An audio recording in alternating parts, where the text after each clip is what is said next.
welcome to Drachenwald Files. Thank you for participating. No problem.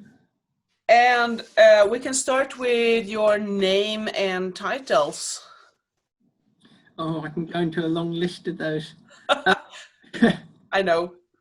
My name is Baron Nicholas de Estleche, Dictus Letardif, Dragon Herald, also Cotteswold Herald when not in an official office. I'm Lord Warden of the Broads here in Insuale Draconis, and also Warden of the hundreds of Papworth, Northstowe and Chesterton here in the Broads as well. And I'm also a member of the Order of the Pelican as well. Yeah, I was just going to like, haven't you forgot something? It's my newest thing, and I haven't had a great chance to use it because I was only elevated last year sometime. Yeah, it should have been around now, like it was a year ago. I'm trying to think. I think it was more May. Yeah, right. Sorry, it was spring. Yeah, So I've had a couple of events as a member of the Pelican, and then everything stopped. So it's the one thing I'm still not entirely used to yet. No, I can totally see that. And I happen to know that you have your device in name register because I kind of checked you out a little bit since we don't know each other that well. No. I need to. I am Draken, so it's sort of incumbent that I should have something registered. Yeah, I know. Yes, my device is here on a very nice pouch that I got made by... Oh, it doesn't show very well. Step back a bit. Typical. Well, you know what? I can always cut in a picture of it later when I'm editing. Yes, yeah. That's a great show. That Was made by Baroness Mary Birch Thomas for me. It's a beautiful piece of embroidery. So, how long have you played in the SCA? I joined in the summer of 2006, so I've been in for pretty much just over 14 years now. Well, that's a while. Yeah. And you have done a lot within the SCA. I know that you have been seneschal for Insuale Draconis. In terms of offices, I've done a fair bit, especially locally. I started off, my very first office was Herald, was in the Shire. I think I started that in about 2007 when the local Herald went back to the States. And then within the Shire, I've been seneschal twice. I've been chatelaine. I've been the web minister. Done any of the marshalling jobs yet? Why did you Pelican? Yeah.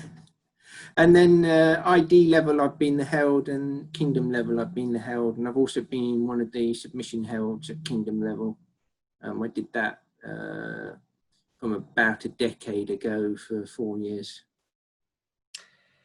So your first really good SCA memory, if you think about the memory that's kind of got you hooked. Oh, it's a difficult one.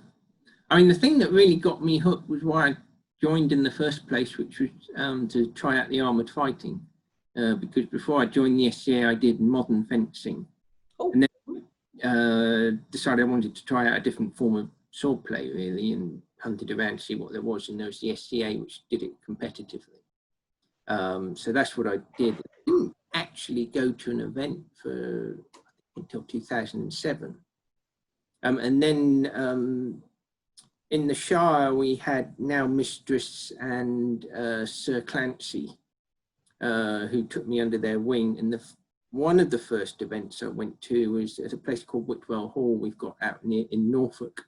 And Clancy was fighting, I think it was the Coronet, it might have been Crown, I honestly can't remember. But they made me basically their banner holder for that event. So during the procession, I mean, it's the first time I'd attended any of these formal tournaments. So I was the banner holder for, at the time, just Lord Clancy and Lady Ursula. So yeah, that was, I suppose, the first real sort of event memory I've got. Well, that's great. Do you have a favorite piece of garb? Yes, pretty much what I'm wearing now. Over the years, I've sort of graduated towards a livery of green and yellow, and this is pretty, if I stand up, you can sort of pretty much see that that's Oh yeah, it's lovely. wearing the green and yellow, and a lot of my stuff is also painted green and yellow. I think one of the things I'm most famous for is my hand cart, which I take to Raglan with me. It's a practical use for me here at home, but I take it to Raglan and I've painted that green and yellow as well. My tent is green and yellow. So I think most of the time when someone sees green and yellow, I may be the first person that springs to mind, certainly around here. So is this your favorite because of the colors, or? Yeah, they're two of my favorite colors, and these days I've got an eyesight condition, which means basically my peripheral vision is almost gone and not very good with low contrast. So I very much favor things these days with high contrast, something that I can see one against the other. Yeah. So a lot of the stuff I started out with, I was very much sort of dark colors, black, that sort of stuff. Because at the time I could still see better, but now I'm certainly moving to stuff more colourful. A, because it's probably a bit more period, and B, because practically for me it just makes much more sense. We talked about your first really good SCA memory, the one that got you hooked, and you've been playing for 14 years since then. Do you have a favorite event, the event that you just can't miss if you don't have to? Yes, there's two of those really. The first one is probably a slam dunk obvious one for those of us in Insuale Draconis, and that's Raglan. Yeah. I think most people might well come up with that as one of their favourites. 10 days camping in a castle, fighting through a castle, doing everything we do around a castle. I mean, yeah, it's hard to beat that. I mean, I know there's some events on the continent as well, but that's our local one. And the second one is probably Yule Ball, which we hold at Buckton Towers. And that's a slightly selfish one because I found the site for that. And it's a really nice Tudor site where Catherine of Aragon, it's the penultimate place where Catherine of Aragon lived before she died. So yeah, that one's got a bit more, it's a bit more personal for me, I guess, than Raglan. So yeah, I wouldn't like to pick between the two. No. What was the palace called? Oh, Buckton. It's Buckton Towers. Yeah, Buckden. Buckton Towers is what it's called modernly. It was called Buckton Palace back in the period. It was originally a site for the Bishop of Lincoln. So when he was travelling from London back to his see up in Lincoln, it was one of his stop-off points on the way. So it's always been quite a grand site, mainly ecclesiastical. And even today, it's a Roman Catholic missionary site. So from a practical point of view, they don't do sort of expensive weddings and that sort of stuff. For the SCA, it's great because it's got modern facilities, heating in the winter, and the price is still very reasonable for us. It's a great site with all the benefits of the past and the modern day.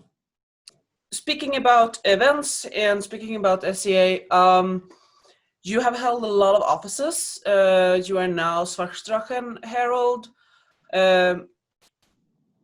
Beside holding offices, what is the thing that keeps you doing the SCA? Why do you keep playing? I guess the two main things are the heraldry, which of course comes into the Svartdrachen. Mainly for me, it's the name side of things and the heraldic display within the heraldry, hence the background I have.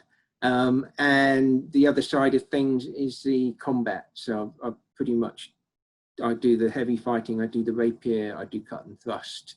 I'm not a great expert at any of them, but I suspect by now I'm a little bit above average. But I like to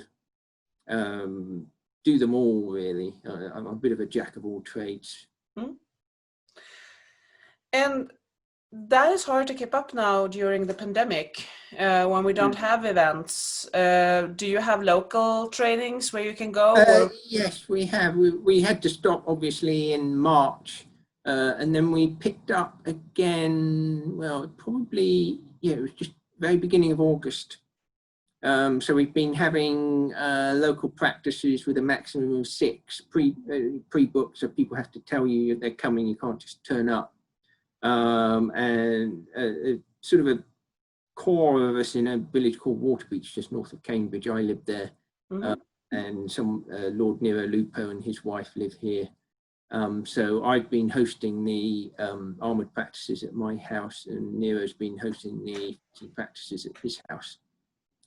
So we've been having practices every Saturday, back to our normal schedule in that sense. And hopefully they'll be able to continue.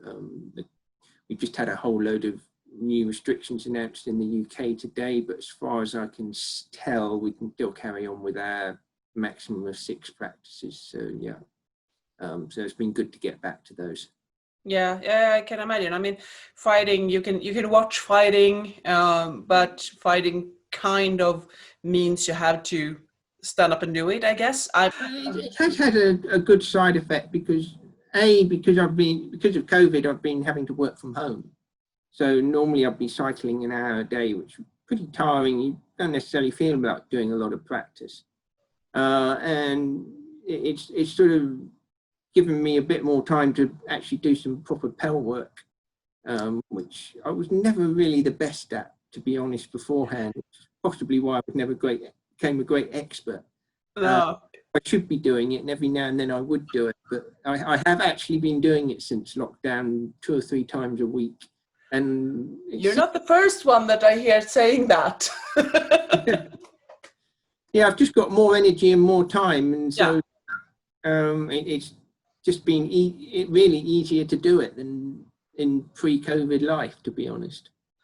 Yeah, I see that, because less energy for traveling back and forth to work, and all the other stuff that you normally do during a day or a week.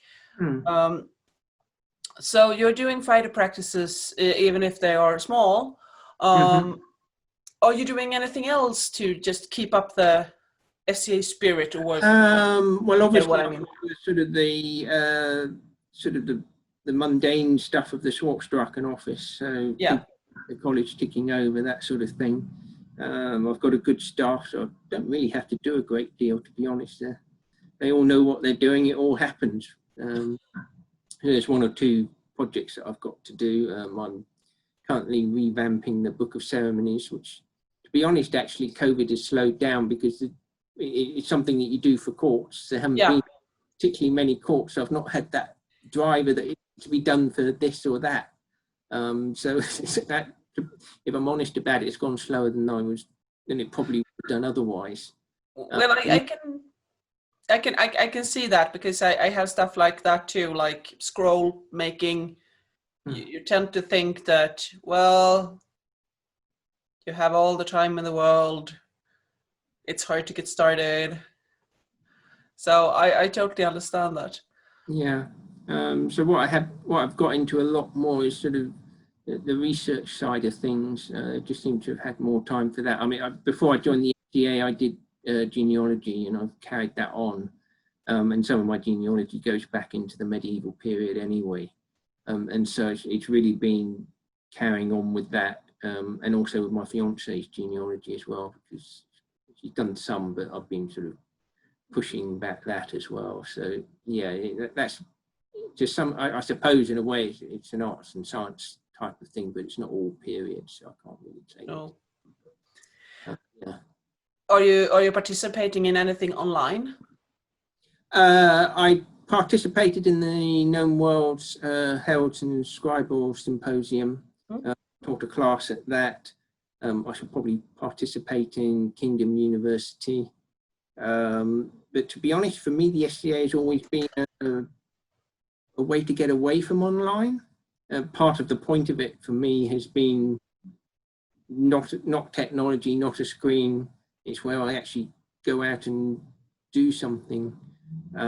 So I really deeply appreciate that people have been carrying on online, but at the same time, it's not been a great attraction for me. And I think that's partly because of my work. I'm a software engineer, so I'm behind a screen 8 hours a day doing my job for 5 days a week. Research using computers, the time I just want to get off the screen. So I have been doing my SCA stuff in terms of armor fixing and all that sort of stuff, but that's sort of me getting away from the screen, and that's largely what the SCA has been for me. Yeah, I totally see that. I have kind of the same feeling when I was working earlier, but now I'm just home, so I tend to do a little online stuff, but it's special. I agree with that, and I can totally see why people choose not to, especially if they are working from home and are on a screen all day long. It's not attractive to sit down and have more screen time. So thank God that you have the little. I mean, having said that, I spent an entire week attending the Medieval Congress at Leeds University online, but that was something completely different in a way. It was academic, it wasn't SCA, it wasn't work, it was something almost completely different, even though it was online. So, but yes, for me, generally, that's been the case. Do you think the SCA will change after, if we're of course all hoping that this pandemic will end at some point? Do you think the SCA will be different after that? Do you think we will take some stuff with us, or do you think it will basically just go back to being what it was? I suspect we'll keep some things. I mean, for one example I can think of is the College of Heralds in Drachenwald, at least, never had online meetings. We always did it in person or online in terms of text and that sort of stuff, but we never had video calls. And since COVID, we've been doing it every month for discussion meetings and that sort of stuff. And I think it would be a good idea for us to continue doing that. And I suspect in a way that may happen. I mean, I'm aware of fighter practices has been sort of, instead of, they still call them local fighter practices, but they get people in from other shires, because obviously location doesn't matter anymore. And I have a feeling that maybe some of those will carry on. I kind of hope they will, because some of them are more about discussing tactics. Some of them have been just sort of working out sort of training for fighting rather than actual fighting. And all of those can be done remotely. And I guess you can use expertise from all over, well, in our case, the UK, or all over Europe to do that. I think that will come. I suspect in other ways we'll probably just go back to our old habits once we can. A lot of it, I think, is about face-to-face interaction and non-tech interaction. I think COVID has forced us very much into a technological interaction at the moment. What is the thing that you most greatly miss during the pandemic when we talk about SCA? Is it the events? Yeah, I think so. I mean, initially the practices as well, but now the practices have come back. I'm sort of happy with that again. So yeah, I think it's the events. It's the meeting people at events. It's sort of fighting with people that are not just in the Shire, people face to face that are not just in the Shire. Going to some of the really nice sites we have as well. Miss Raglan this year, for example. We've missed Kingdom University was going to be down south. I think it was Upton Court, which is a beautiful site. So we're going to miss that, at least in a face-to-face capacity. So yeah, I think that is what I miss the most. If now I have registered my name and device, even if it took me 15 years. But pretend that if we pretend that I have not, I'm rather new in the SCA, but I do want to register my name and device, and it's a pandemic, so it's hard to meet people at events. Where do I go for help? Who do I contact, and how? Okay, good questions. The website, the Drachenwald website, has a herald section which does have all the contact details in one form or another. But if I go into a bit more detail, there's me as Schwarzdrachen. I'm always willing to be contacted. We also have 2 submission heralds. They go by the names of Edelweiss and Albion. They will always help you. On the website, there are forms that we have to fill in, but it's a slightly bureaucratic process. You have to fill out these forms, send them to the submissions herald, and they will submit them. There's an internal letter of commentary, which we do for a month. Then when we've gone through, if something isn't quite, isn't going to pass basically because it breaks the rules of heraldry or we can't document it or something like that, we'll return it at that stage. And then it will be forwarded up to the full SCA College of Heralds, and their letters out for commentary for 2 months. At that point, the top heralds in the society, who confusingly, it was very confusing for me when I joined, go by the name of Pelican and Wreath, and the top herald is called Laurel, which confused me no end when it compared to the peerages. There was some sort of connection when the names were first made. But they make the final decision on whether something will be accepted or not. And then there's about another month for proofreading of the letters and that sort of stuff that they send out after that. So the entire process will take you roughly 5 months from when you send your form into our submission heralds. In terms of how to do it, our submissions herald, Albion, I believe, created a couple of videos very recently that you will find on the, I will have to let you know exactly where to find them. I'm sure they are in the Drachenwald Heralds Behind the Curtain Facebook group. I suspect they may be on the website, but I will have to confirm that. But they are very good step-by-step guides with a video to help you on how to fill out your submissions. And there's something we've been lacking in that sort of detail for a while. I mean, if you're someone like me who prefers to read, it's fine. We've had the instructions up for ages. If you're someone that's much more video orientated, these are the way to get your instructions, really. But yeah, if you ever get stuck, just contact your local herald or slightly higher up herald, or one of the heralds extraordinary that we have floating around the kingdom who don't hold any particular office but will always help out. Yeah, because I know that what kept me for a very long time was the little fear of documentation. I didn't know where to look. Yes, I can understand that. That is where heralds can come in very helpful, because they will really know where to document. If you want to get technical, there is something called SCA, which I've forgotten what the acronym stands for, but it's basically the rules of how our submissions work. So it covers things like there's presumption, for example, where most of the times we're pretty flexible with names and things, but if you try and register a name that conflicts with someone really famous like Elizabeth I or Charlemagne, you're not going to get away with that, because you'll be presumed to be. Everyone that hears that name is going to think you're trying to be that person, and I wouldn't get away with Agnes Sorel. Exactly, yeah. So those sort of things. There's rules about how names are combined in different languages, which is particularly appropriate for Drachenwald, because we basically have the most languages of any kingdom.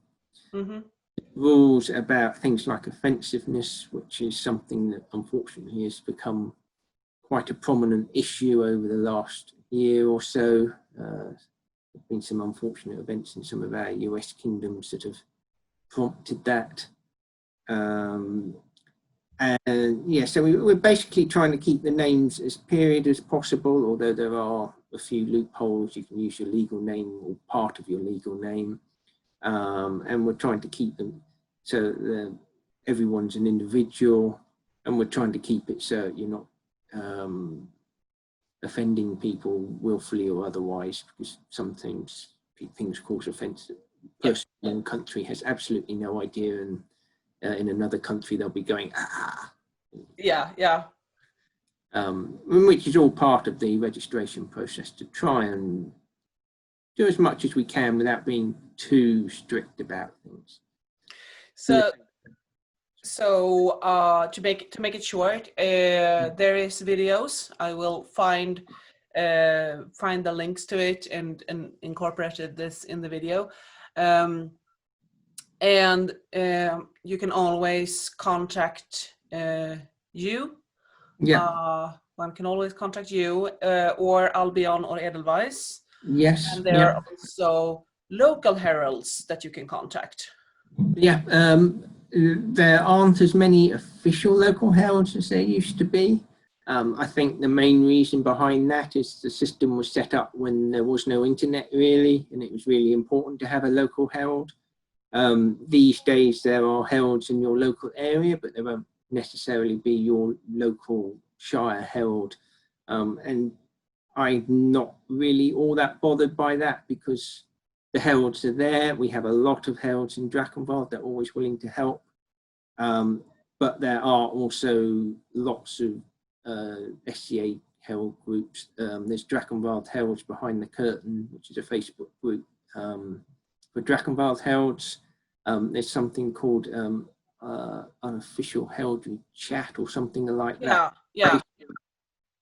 Which, to be honest, is the place I would recommend people go for their first sort of questions, because there are heralds there from all over the SCA, which means that usually someone that will answer you very quickly 24/7, because the SCA is all around the globe, so someone somewhere will be awake, and there are people on there that are really into giving opinions, doing the quick research for questions that people may have. So all that functionality that often would have been dealt with by the local heralds in the past is dealt with just as easily online, and in some respects with more expertise, because we can use people from all over the world. It's fun to have a device to be able to display on banners or standards or things. Yeah. And one thing I would add to that is heraldry, as we typically think of it in the College of Heralds and we register, is very much sort of the late half, mostly Western European artifact. So it's something you'll find from the Atlantic Ocean moving east. I mean, and it does go east a fair way, but it's not quite as prominent, I would guess is the word I would use. And there's an awful lot of the SCA that isn't actually covered by that form of heraldry, and sometimes we try and shoehorn it in. So if you go before maybe 1100, you don't get a lot of formal heraldry. If you go to somewhere like Japan, you don't have Western European heraldry, you have the Japanese mon and that sort of stuff. And so one thing I would say is, don't necessarily feel that if your persona is outside the heraldry side, don't feel you need to force yourself into that. Registering heraldry is great, do it if you can, but if you feel that it's not something your persona would do, then don't do that. Just research the designs that your persona would have had. Yeah. I would much rather someone had something accurate to their persona than something that they shoehorned into the later Western European heraldry. I would much rather see something that suits them. And so it's slightly contradictory to hear it coming maybe from Drachen, but don't feel registration's mandatory, it's not. I don't think it's strange. I think it's a very good advice, since we do have personas that are from earlier periods or non-Western Europe. So that's just... Yeah, I mean, if you're from Scandinavia like you are, and I don't know what period you are exactly, but...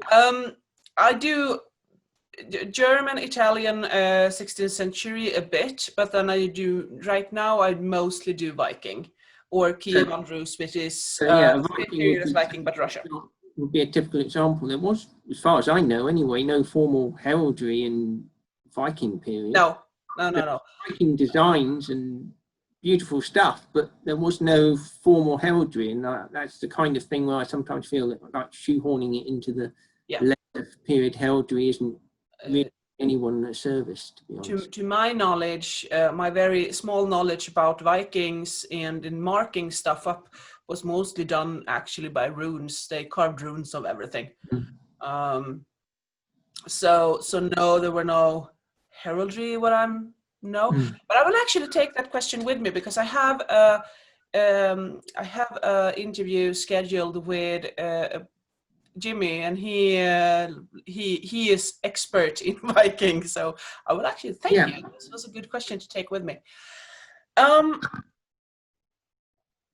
So after a quick break, we started talking about doing the SCA and having some sort of I'm struggling to find the English word for it. Disability. Thank you. The disability. Having a disability, and you have a hearing disability and you have a sight disability. That's correct, yeah. I mean, I have what is called Usher's syndrome. To be technical, it's Usher's syndrome type 2A, I believe. But basically, the end result is I'm about 50% deaf, more so at high frequencies than low frequencies. So I actually appreciate lower voices, because without my hearing aids, I can hear them better. And also over the course of my lifetime, I've lost my peripheral vision, the black and white vision that we usually have sort of out here. Yeah. I've still got my colour vision. I'm lucky in that, because some versions of Usher's syndrome, I would have been blind by the time I was 30. If you get that sort of Usher's, your vision goes when you're quite young. Yeah, we talked earlier about you liking contrasting colors because of your... Yes, and that's one of the reasons, yeah. And these days, I've still got my colour vision, which basically means vision from sort of about there under most conditions. But of course, at night, colour vision doesn't work very well, which is why you have generally a black and white vision. So yeah, given that I still have my colour vision at my age now of 46, I should not lose that. That should stay in general terms with Ushers. If you still got it by now, you keep it. But it does affect my fighting. It affects some other stuff I do, nighttime SCA stuff. Normal lanterns for me don't provide enough light. I can see the lanterns. I can't see anything by the light of the lanterns. I like is there any way, I'm thinking about your hearing disability, and we often do stuff without microphones. We do courts, and sometimes in rather large rooms. How does that work for you, and what could we do to make it easier for people with a hearing disability during? For me, it works okay now. If I joined the SCA when I was a kid, it would have been difficult, because the hearing aids back then weren't as good. They were just straight amplifiers. Basically, they were analog. And so in a loud room, it was really difficult. And to some extent, it depends on the quality of your hearing aids. It can still be really difficult. I'm lucky enough that I can afford hearing aids that are pretty much top of the line these days. So I do buy my own rather than use the national health ones. And they are capable of picking out different types of noises, different frequencies. So my hearing aids are tuned to my hearing loss precisely. They get more amplification at high frequencies, less amplification at low frequencies. So personally, I think I cope pretty well in court, like most people. The one thing I do have some trouble with, but it has improved as technology has improved, is picking out conversations when there's a lot of noise going on, a lot of conversations going on. So I've always, basically because of the way my hearing aids were when I was younger, I've always tended to stick to conversations in less crowded environments, and that's kind of become habit. I don't know whether it's quite as technically necessary as it used to be, but especially if I want to talk about something that I'm really wanting to hear what other people are saying, I won't do it in a really crowded room. I will either try and put the conversation off or try and steer it to another location. And I have noticed time to time I will just be nodding and sort of giving responses that I think the other person wants. and for me, especially, it's when it's dark, because I do lip read a fair bit. Or I say I lip read. If you turn the sound off and I was trying to lip read, I would struggle. I'm not that good. But I do use lips to complement what I'm hearing. So especially at the beginning of a sentence or something, I will lose the first consonant or two of a word, and it's the vision that gives me that rather than the sound. It's weird. It takes me about a second or two to tune into a sentence, I suppose. So I can pick up most of the sentence, but I might miss the first word or two sometimes, especially if you just started talking to me. And I guess for people like me, also don't put your hand in front of your mouth, because that cuts out. I can't see what you're saying now. So yeah, so that's from the sound point of view. Certainly heralds I can usually hear pretty well. Royalty can sometimes be another issue, but I did do a survey recently, and I have to say that isn't just me. No.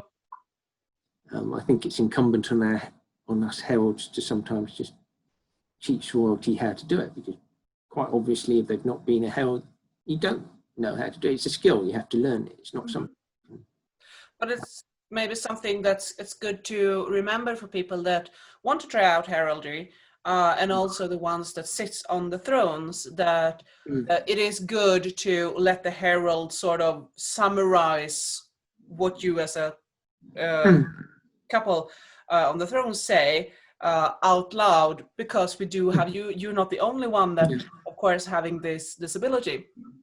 And also maybe have at least part of the room a little bit better lit, so it will ease up people with I mean, quite understandably, most people, because they can see finer, really like candlelit rooms, lantern lit rooms.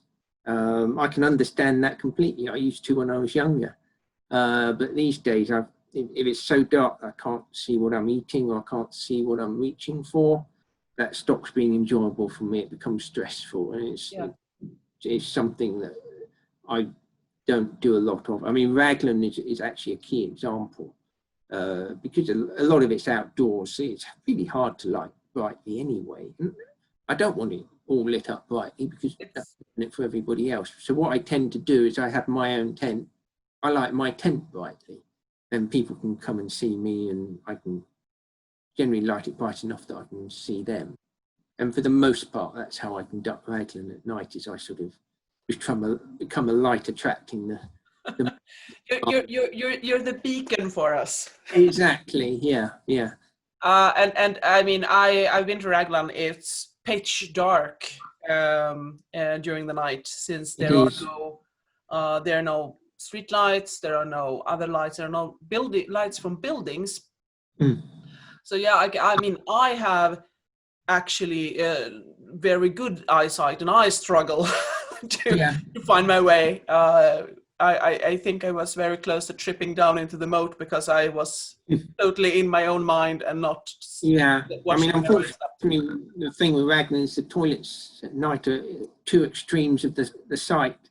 I am quite lucky. There is a disabled toilet which is sort of at the entrance, and that is open for people like me that need to use it. But of course, it's not. And that is one thing that we need to remember when it comes to toilets for people with disabilities, that sometimes not just people in wheelchairs, it's also people. Exactly, yeah. I mean, I don't use it because I don't need it. I can see where I'm going, but after dark, I do need that, because there are some quite potentially treacherous steps down to the toilets. The normal toilets going both ways, and they would be dangerous for me. And when I first went to Raglan, my vision was better than it is now, and it wasn't as bad.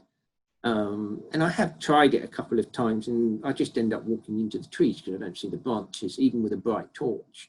And of course, when I'm walking around the site with a bright torch, it just wrecks it for everyone else, because I've got this, and it's a humongously bright torch that I can see what I'm doing. But that ruins everybody else's vision. So that's about me getting to the toilet without falling down. It's about me being able to get to the toilet without wrecking the site for everyone else as well. So And for me, I would rather have a bright torch ruining my moment for a little bit and people not falling down a stair. Yeah, that would be well, not a well, it could be a disaster, but it would be certainly very inconvenient at the least. Yes, and I do hope for that anyone who has to look after them. And I do hope that most people actually would feel the same. I mean, we do play medieval time, and we want that cozy, nice feeling. But I also think it's very important to remember that we do have people with different disabilities in sight and hearing disabilities. Sometimes need to adjust that 100% coziness factor to maybe down to an 80% coziness factor. So we can actually make sure everybody enjoys it instead of having to trip downstairs because they can't see what they're doing. Exactly, yeah. And some sites are better than others, some are better lit than others. There are a site or two that if they held an event there in winter, I'm not that keen on going because it's not that greatly lit and there may only be small lit areas, and I know this, and I will be more inclined not to go to that site over another site, really. I get what they're doing there. And that's the thing, I do think that we need to balance a little bit. I mean, I have disabilities too, even if those are more around my brain. And I think that we need to kind of balance that with, like I said, maybe we need to lower the coziness down to 80% so more people can enjoy it. And at the same time, we people with disabilities, we need to talk about our disabilities. We need to make sure that people know about our disabilities. And also sometimes, sadly, we can't go to all sites. Yeah, I mean, there are things that practically it affects. I mean, I can't wear these hearing aids in a helm, for example. The crystal and the sweat would do nasty things to them. I did use an in-the-ear hearing aid for a while until that broke as well. Again, the sweat. So when I'm fighting, I'm not wearing a hearing aid, which does mean that the normal thing fighters are supposed to tell you loudly what they're doing because you can't necessarily hear in a helm anyway. But for me, it's an unfortunate side effect of my disability. I prefer male marshals, for example, because the voices are lower. I can hear the low voices better than high voices.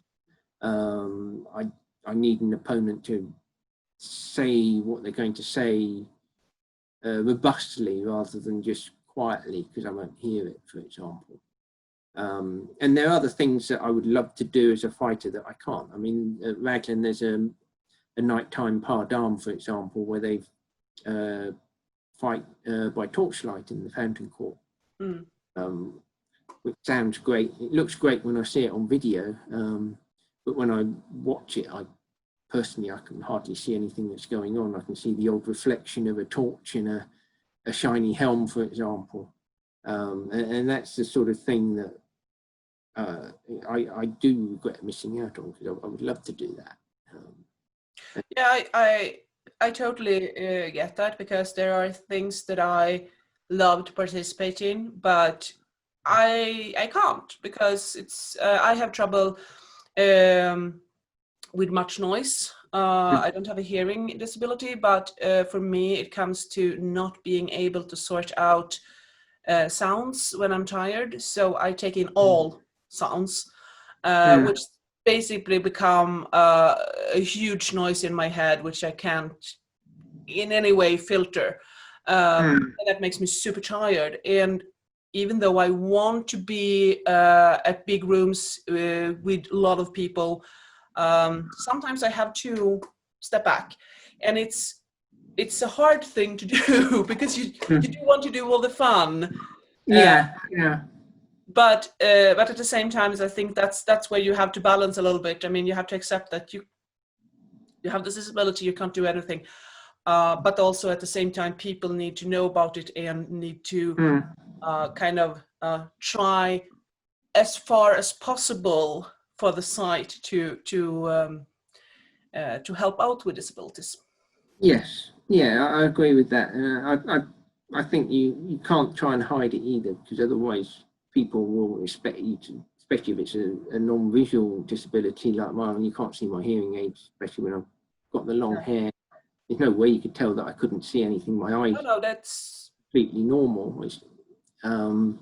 So yeah, it's something you have to let people know about. Marshals, if I'm fighting, to know that I need really loud prompts, for example. That kind of thing. So yeah, and people are generally very accepting and very kind. They will speak up. There've been nighttime events and people will come. For Raglan last time, I remember Lady Agnes coming and fetching me and guiding me to the bridge so that Duncan Forbes could get his silver guard, for example. It would have been really difficult for me to get there on my own. So that was really nice. I'm very glad that we continued the recordings when we came up to the came up with this topic, because this is a very interesting topic to talk about. It's something I think the SCA has been taking a lot more seriously recently, which is a good thing. The ID Chatelaine, Alexandra has been doing a lot of work in trying to figure out how we can do things to help with different disabilities, make them more accessible for people. So yeah, it's something we are taking more seriously, I think, in the last 4 or 5 years. I mean, people were always very helpful before, but I don't necessarily think there was any systemic effort to cope with it, whereas now, as far as I'm aware, most events state something about the accessibility, and it's thought about up front rather than... That's great. That's really great. And I hope that we continue doing this work. Yes, I hope so too. Yeah. I think there are a lot of people with even subtle things that you can make their event easier, even if they're not what anyone would necessarily think of as disabled. There are slight physical things or slight mental things that people cope with most of the time. But if you can make their lives a bit easier, then make their lives a bit easier. Yeah. So again, I think we could stop there. Otherwise, I could talk about this for hours, but I think we should stop there so this interview doesn't drag out for more than an hour. You can cut me out if you like. I can be edited. Yeah. So Kingdom University about it might be something to. So thank you again so much for talking about this and being so open about your disabilities. And how it affects your game and your play, because I do think that you are certainly not alone, and like we said, I do think that it's good that this work is coming together a little bit more, and I hope we continue with it so more can enjoy our event. Okay, I'm gonna say bye-bye now. Yes, I believe I've got a heralds meeting just about now. Yes, a monthly meeting. Although we haven't actually got any submissions, we are actually having a. Okay, then I'm gonna let you go to your meeting. Take care and stay healthy and safe. And you, yes, and hopefully we'll meet in person sometime soon. Oh yes, I do hope, and I do hope I can give you a big hug then. Yeah, me too. Yeah. Bye. Bye.